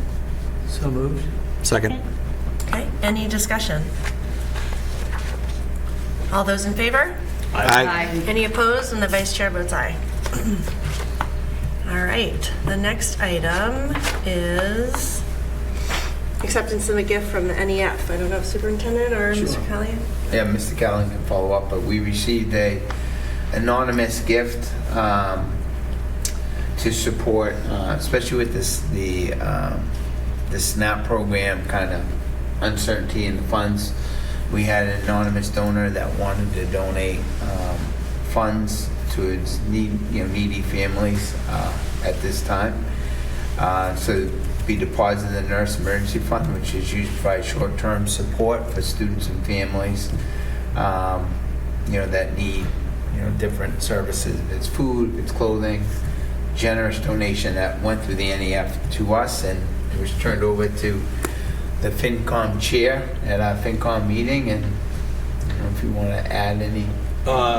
Yeah, I mean, we rarely vote on items in FinCom, but we've decided to vote on this one, so the three of us unanimously approved it. One thing I want to make sure people know is that it's anonymous to the schools, but it was not an anonymous donation to the NEF, which is illegal for them to accept. So the NEF directors know who the person is, but they wanted to remain anonymous once it got to us to accept. Right. So I guess I'd take a motion to approve the acceptance of the gift as the donation as included in the packet. So moved. Second. All those in favor? Aye. Aye. Any opposed? And the vice chair votes aye. All right. Subcommittee updates. Mr. Callahan. Yes, I just have a question. The next page in the packet is the walkers and riders policy. Is that on? It's the policy. Yeah, that's later on. Second read. All right. It's coming out. Yep. Thank you. Yes, we met on Thursday the 20th. We talked about previous thing, the NEF donation, budget transfers, student activity account transfers, which are unusual, but those consisted of, sorry, I'm trying to find my thing here. 2 transfers from undistributed accounts, one to advocacy for $2,800 and one to the video club, which once existed and then went away, but now with the new video production lab, the club is back. So they basically got their money back in their account. That was really about it. Next meeting is the 18th at 8:30 at Central Office. All right. Next item is policy subcommittee. We have 5 policies going for second reading. Ms. Shaw, did you want to say anything? We haven't I don't know changed if these. people had questions or Yeah. wanted further discussion. We could go through each one, maybe? Okay. So the walkers and riders is an update. It's, you can see the green text in your packet that we're changing this reference to students to Newburyport residents. And this is to clarify that folks who don't live in Newburyport Like our choice kids. don't get free transportation to school. Basically. So if you didn't think of that before now, missed out. I mean, so we're making this a change. All right. And we can probably just vote. We want to just vote on these individually, maybe? That makes Yeah. sense? Okay. That makes sense. All right. So all those in favor of the revised policy for EEAA? I'm sorry. I'll take a motion for the revised policy for EEAA. So moved. Second. Any discussion? All those in favor? Aye. All right. So GBEE. GBEE is a new policy clarifying personnel use of technology. And some of these pieces of these were in other policies, and so part of our discussion at Policy Subcommittee was to just make these a little more consistent with how MASC categorizes them, and also simplify so that we're not including things that are really more appropriate for like employee handbooks or appropriate use kind of agreements that you sign when you use technology. Any questions on personnel use of technology, policy GBEE? It's not personal, it's personnel. Just clarify. Which can be personal. It's a side question, but I imagine the staff the principals have discussions with the staff about appropriate use and stuff. I mean, I don't ask because just there's been issues in other districts and it's right. Yeah. Staff signs off too. Okay. Yeah. All right, all those I'm sorry, I keep skipping that.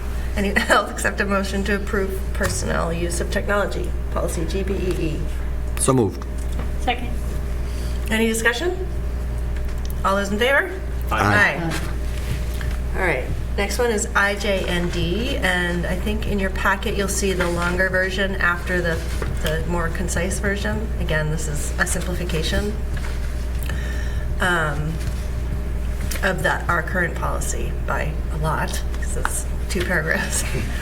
And this is about access to digital resources, and it's consistent with the MASC policy. Anything you want to add?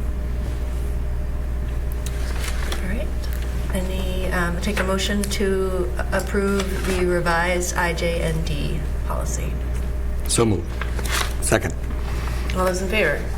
Aye. Aye. Who was first? Brian You sound the moved it. same. I seconded it. All right, next one is acceptable use of digital resources, which is replacing our internet publication policy, which is basically just a reorganizing of how we are communicating this. Any questions? All right. Accept a motion to approve the new version of IJNDC. So moved. Second. All those in favor? Aye. Aye. Sorry, I skipped discussion. There's no discussion. Okay. I'm getting sloppy at the end here. All right. The final one is district website and social media, which is a new policy. We did talk about, how we could regulate social media and so forth. We want to have the ability to fall back on a policy, but basically, we understand there's going to be some social media use in the schools, but that we're hoping this goes through the appropriate channels in terms of approval. Any questions? All right, I'll accept a motion to approve the new policy KDCB. So moved. Second. Any discussion? All those in favor? Aye. Good job. Done. All right. Good job. Moving on to Communications Subcommittee. Yeah, so we also met on November 20th after FinCom, and our focus was on how we can transition and perhaps sunset the Communications Subcommittee moving forward. In addition to having our discussion, I did have a prior conversation with the Vice Chair, which was very helpful to inform our discussion. I am trying to be mindful of the fact that I will be leaving shortly, so I don't want to just say, dump this committee, see ya. I want everyone to feel comfortable with what we're doing here. Just to summarize, hopefully you had a chance to look at this little document I've created, but we established this committee 2 years ago with the objective to improve communications in 4 main areas, which I listed here, with the superintendent and district leadership, with families in the district, with the city council, and with what I call the non-school community. So, the greater members of our community who do not have students in the school, in the public schools. So with regard to those first 2 areas, I feel like the work we've done has been very effective with both district leadership and our families.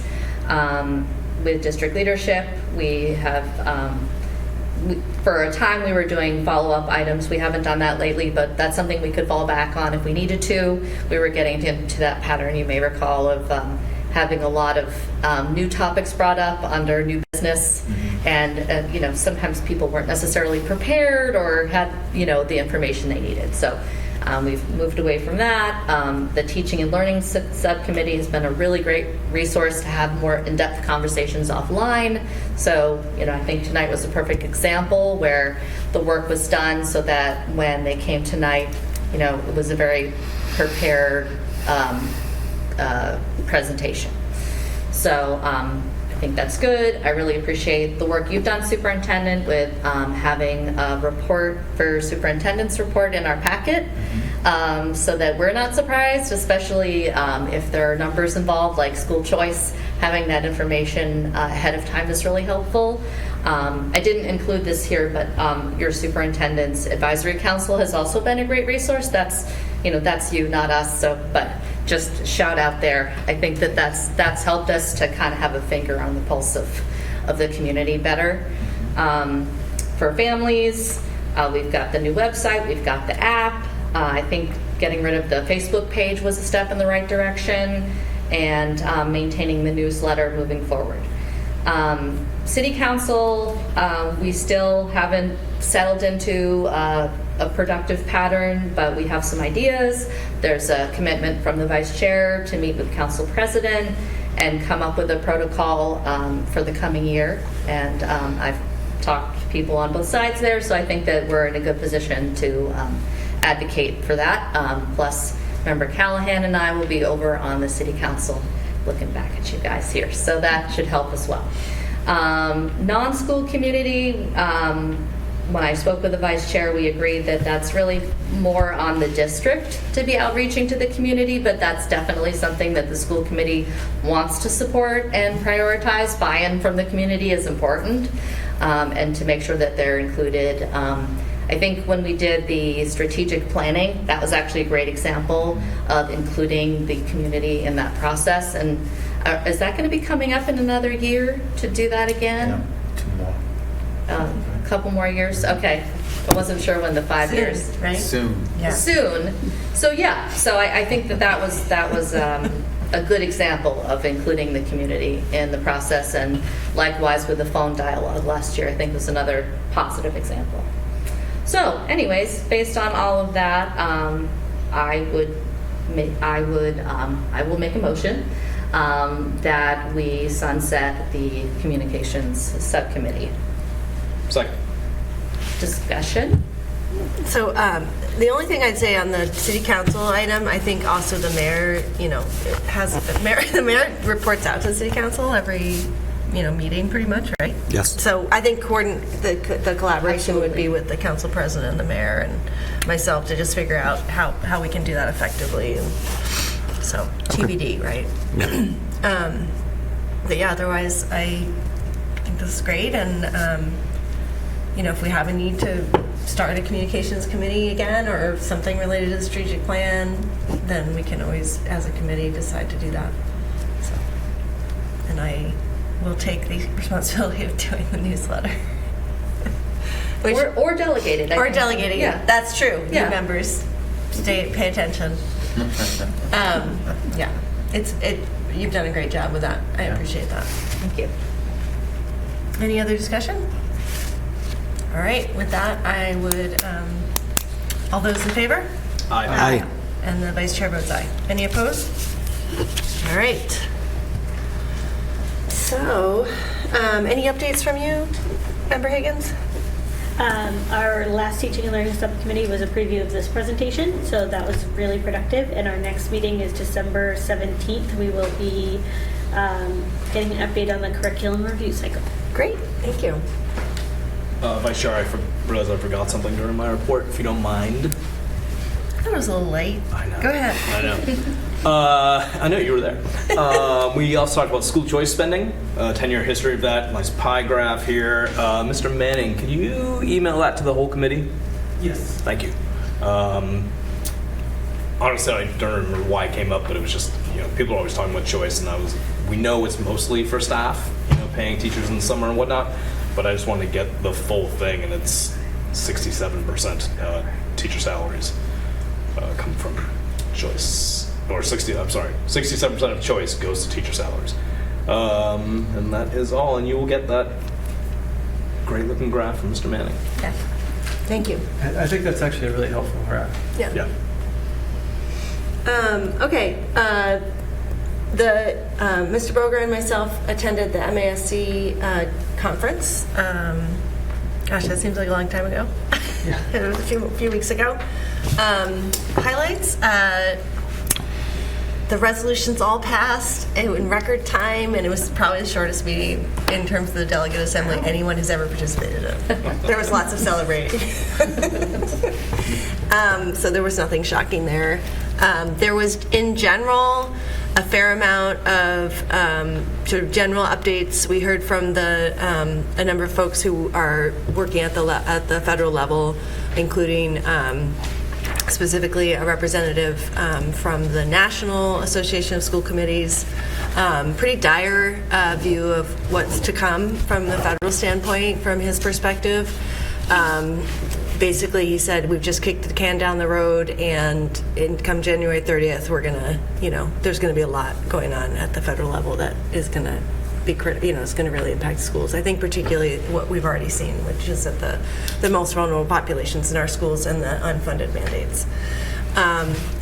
That being said, there's some very talented people working for us at the national level, and that if they continue, I'm so impressed with their dedication. I can't imagine how they stay motivated, but our teachers and our administrators, they do, and but so that's just something to be aware of. It's also an election year for those people next year too, so it'll be interesting to see how that plays out nationally. Yep. So it's a good point. But anyway, I'm sure we'll hear more come January, depending on what happens with because the budget is just, we're going to have to revisit all that discussion again. And then at the state level, I think too, there's some uncertainty about economic situation. I'm sure the mayor can offer insight on that too. But both economic situation as well as sort of this shove down from the federal onto state, what the state is picking up in terms of slack that is no longer met at the federal level, and how that's impacting broadly not just schools but other funding in all levels. So that was sort of some of the high-level takeaways. We had a great conversation. I attended a really interesting presentation from a woman that I can't remember her name, but I will share it with the whole committee because it was about basically on how to have dialogue in conflict situations, and which I think we can see is everywhere, right? It was just an interesting way to approach constructive dialogue in high conflict situations, and she has some really interesting resources on the web that are free, so I'll share that with all of you. She's a former journalist who decided this was the path she wanted to take, and it's pretty interesting. And then specific to some of the sessions I attended, I went to a session about onboarding new members, so that's some of the resources that I shared with the superintendent, and Ms. Yell were from that specifically, so that was useful for me. Mr. Broger, any highlights you wanted to share? Well, let's see. I saw one on the using data to close the achievement gap. It was mostly about data they never got to closing the achievement gap, which I thought was telling. There's a good website, E2C, which I recommend, which is sort of related to DESE, but not quite, right? That allows you to play with districts. Really good data tool. Education to Career, I think, is E2C, is what it stands for. There was an interesting legal seminar on that mostly revolved around special education cases that are fascinating and daunting, and but some really, really impressive. I know we're well represented legally, but a very impressive firm that shows up year in and year out. And then a really good session on artificial intelligence, which will continue to be fascinating. Yeah. So. It was worthwhile for sure, but yeah. I was only there for a day and a half, whereas the vice chair was there for an exhaustive period of time. No, it was fine. I wasn't actually there that much longer. It was good. The other thing you reminded me, the other one I attended was on some of the legal decisions, and it's too late for me to remember the names of the cases, but basically on parental rights to question curriculum based on religious beliefs. Oh, right, yeah. Mahmoud's the case. So I think, again, our district probably has good advice on this front, but we do need to be prepared to address those inquiries, and we have to accommodate them. And there's many levels of how you accommodate. It's not across the board. I want to exempt my child from all such curriculum. It has to be very specific, but at the same time, we have to have the ability to respond, and it's not a small thing to add to the workload of staff. So I haven't heard from the superintendent we've had any specific requests yet. Hopefully, I'm not giving anyone any ideas, but it is something that we are prepared to handle, and I think there are good resources out there in other districts how they're handling it. I think there's going to be more to come on that front, though. That's just the beginning. And on that note, superintendent. All right. Awesome. Superintendent's report. We had just a few highlights the past few weeks, but a big highlight was the daycare center, the ribbon cutting. We've been talking about that, and I just think it's just a core belief in Newburyport that we value our teachers, families here, and ultimately, I think where this daycare is just really preparing the next generation for teachers and then leaders of the schools. So I just want to credit all the work that went into it. Obviously, Pam Kelly was a key member of that, our maintenance crew, James McSweeney, the mayor, our school committee for supporting the idea, and then ultimately the Swayze Fund that donated the funds to get it up and running. It's probably one of the big successes that we've had this year, and then it just adds to that positive culture, that the daycare children are part of the Bresnahan school now. And what I really love about it is the third graders are like the big shots, setting the examples for the little ones. It's really, really neat. I want to just say, Sure. we talked about this at Thanksgiving dinner because my mother-in-law in Hampton said that she heard about it on WBZ. Yeah. And I'm like, why isn't anyone else talking about it in Newburyport? And we had to get somebody in New Hampshire hearing about it. Yeah. But she was there was a lot of compliments around the table, so I just want everyone to know that. Maybe the I'm Daily, laughing. Daily News could do a nice story. Yeah, on that. that'd be Maybe we can reach out to them. One of the staff also said they like to go in there if they're feeling a little stressed and just look at the babies. And there were great cookies. There's some good cookies in there. Mr. Callan and Shaw were also in that attendance there. That's how he knows about the cookies. Also, the MCIEA, which used to be the ECP, which has changed, but Massachusetts Consortium of Innovative Educational Assessments. As we know, the governor and their council is looking at what's going to replace the MCAS. People aren't happy, kind of the ideas of having an end-of-the-year assessment in different subjects, which is kind of similar to what an MCAS. So I'm on the governing board, but this is also, the state's kind of looking at, what we're piloting here, working with the UMass people and looking at that whole child assessment. So I think we're in a good spot as we're piloting some of these different assessments. Salem High School visit was great, right down the street from my house, 5 minutes away. But we discussed really looking at the strategic plan, chapter 74, broadcast, and as you know, the media productions, early childhood, and then also looking at a medical assistance pathway. And so that's a lot more in-depth next steps. So that's a 900-hour program. So we're working, with the team at the high school. Our investment club, sponsored by the NEF. Actually, we're the students last year, if you recall, they did the presentation, but they actually are investing funds, like real funds. But the volunteers that assist them are some incredible community members and business people that are working with the students. So they're getting real world experience with investing. Our Wall of Fame, NHS Wall of Fame dinner was a couple of weeks ago, and some great inductees. It's in your packet.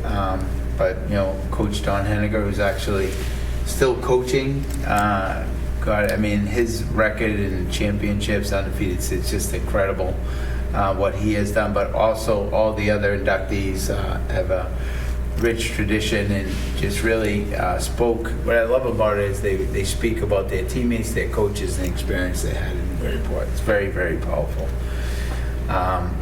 The Newburyport Ed Foundation Lighthouse Auction, another great success. Once again, that's the biggest fundraiser. School committee members were also in attendance there too. It was a wonderful night.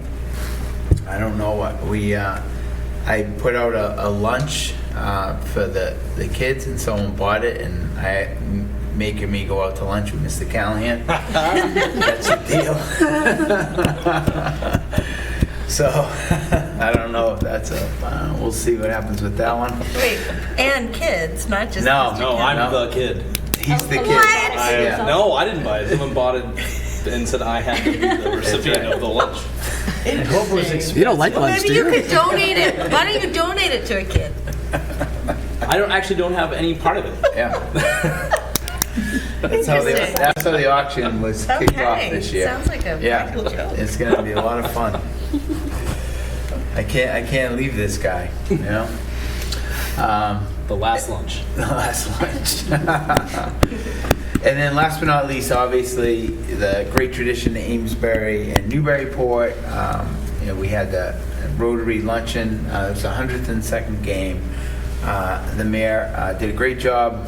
Both Mayor Gove, Mayor Radin are at that luncheon. They razzed each other a little bit.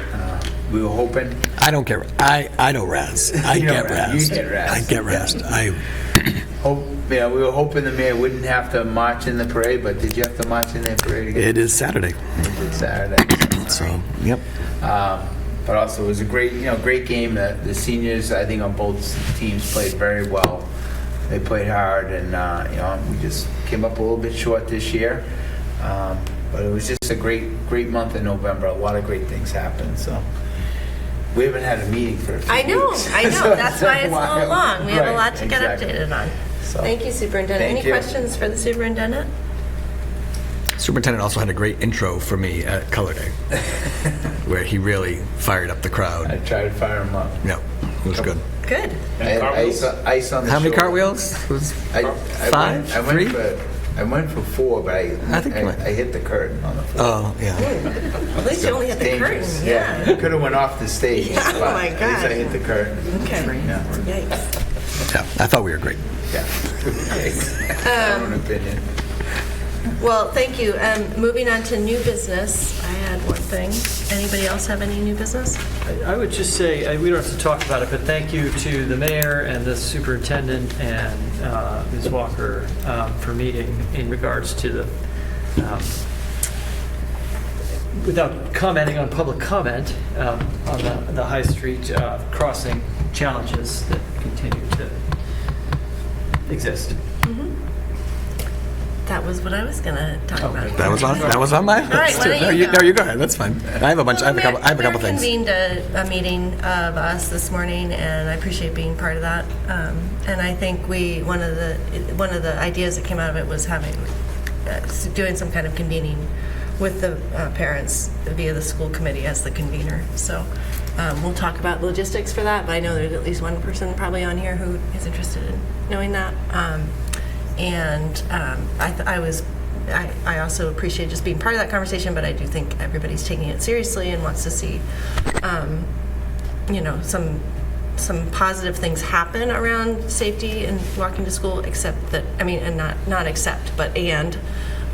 just a challenging situation in terms of staffing availability and so forth. So I think we'll have more to share, hopefully, in the future. Yes, I thought it was a great meeting. And just so people out there know, it was a meeting with the superintendent.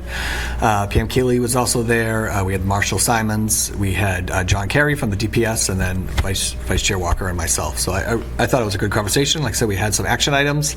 I've already reached out to a few parents who have been paying close attention to this. I almost commented when Katie Ives spoke earlier. Maybe I'll reach out to her after this and just let her know that we have some things cooking, and I hope we have a great turnout at that meeting, because I do think we have to get a little bit creative, and it'd be great to get some feedback from parents on some of those options that we've talked about. Thank you. You want to keep going? Sure. Inauguration is January 5th. That will be here before you know it. There's also an after event that everyone is invited to, so I hope you all can attend that. As you know, 4 years ago, we were still dealing with COVID, so that was a much different ceremony that typically takes place. I don't know if people have been to the ceremony before, but on a year that it's a mayoral election and school committee and city council, you literally open up meetings during the inauguration, and we would elect a vice chair at that meeting. That vice chair would also get to address the audience that day, so that happens that meeting. We also open a city council meeting after they're sworn in. They elect their council president, and that person gets to speak that day as well. So it's kind of a bigger ceremony than typical. So again, I know it's difficult because it's a work day for a lot of you, but if you can make it, that would be great. So that's that. Committees, same. I know we have one more meeting to go, but I will be reaching out to new members as well as continuing members around committees for next year. We are losing a subcommittee, so I think what I'll do is I'll ask everyone to maybe pick 2 committees that they'd like to be on, and I'll do my best to work that out with everybody. But I'll send that email out soon, and we would submit that at our first meeting of 2026 to formalize. And that's about it. You mentioned onboarding new members. I know we are doing that sorry. soon. Yeah. You go ahead. That's your thing. You can do it. We are going to have an onboarding meeting with our 2 new members next Tuesday, I believe. Is that right? And we're going to meet for about an hour, maybe a little more, an hour and a half. Ms. Yell is working with me to put together a packet. I owe her some information. And I guess if we have room, other members are welcome to attend. I would just need to know in advance so that we can post it. I don't remember. Did we post it? We might have already posted it. Okay. So it's, I think it starts at 10 to 11:30 on Tuesday the 9th. So obviously, Member Hall, and is it Tuesday? Is it Thursday? Yeah, I think it's Tuesday. Yeah. Are you looking for other members to attend? No, you don't need to. You're not. Okay. What why is on this? Yeah, it's the 9th. You can come. I just don't know. I'll just call Lauren. All right. Anything else? I'm also just, this is a side note, and it doesn't necessarily involve school committee, but I guess it could. I'm really going to be pushing the new city council for a retreat this year. I've been asking for it for 4 years. Just an opportunity for the city council to get together and maybe members of the mayor's office to get together. But if there are things that you would like me as chair to bring to that meeting on the school side, maybe think about it, and then next meeting, if you want to bring that up in new business or whatever, or want to just email me, that's fine too. But I'm sure there's a couple things that we'd like to kind of work out with them as far as communicating and working together moving forward. Great. All right. Make a motion to adjourn. So moved. Second. All those in favor? Aye. Aye. Aye.